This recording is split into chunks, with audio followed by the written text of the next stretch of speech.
Ade Ray ngata-ngatain Abel secara elegan. Intermittent fasting itu tidak ada kalori masuk ya. Betul. Tapi gue punya pertanyaan buat Ade, ini serius. Apa tuh? Gini, bro, gue punya temen tuh agak bego.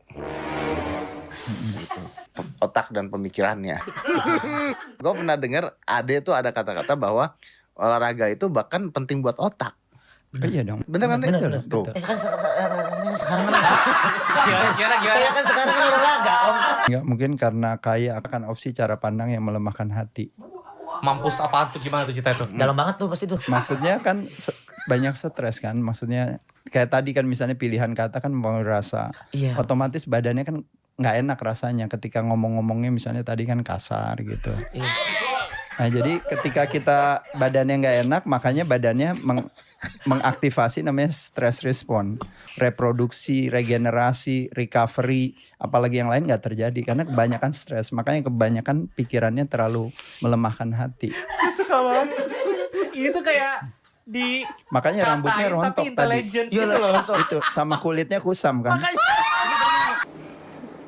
Bro, what are you talking about, man? Ibaratnya kayak merubah cara pandang aja. Iya sih. Aku akan olahraga terus. Nah kalau tadi pertanyaannya Bro Dedi lebih kepada bahwa 3 dari organ tubuh kita yang paling boros itu adalah yang namanya otak 1, Oke. yang kedua adalah otot dan juga ginjal sih sebenarnya. Nah cuma otak cuma 2%, ginjal kan kita sedikit. Nah otot itu banyak.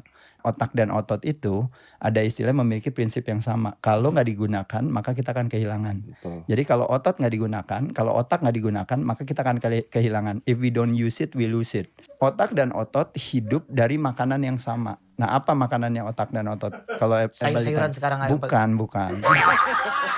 Makanannya otak dan otot adalah yang disebut yang namanya signal atau rangsangan. Karena jawabannya kalau otak kita membayangkan otak Abel ya, membayangkan di otaknya itu kan jumlahnya miliaran. Ya. Ini otak kita di miliaran. Saya nggak tahu kalau mungkin udah berkurang. Tapi poin saya cuma mau bilang satu sel terkoneksi 5.000 sampai 10.000 ke sel lain. Nah itu koneksi itu yang disebut dengan yang namanya sinapsis. Nah produksi daripada kita membangun sinapsis itu membutuhkan 2 hormon. Namanya brain derived neurotrophic factor sama human growth hormone yang didapat dari apa?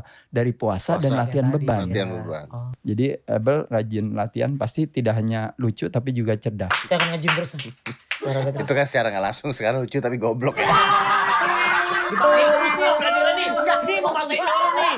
Ini caranya lebih elegan aja. Enggak, sebenarnya bukan gak cerdas tapi lebih kepada data dan informasi yang diakumulasi di kepalanya Abel itu mungkin terbatas.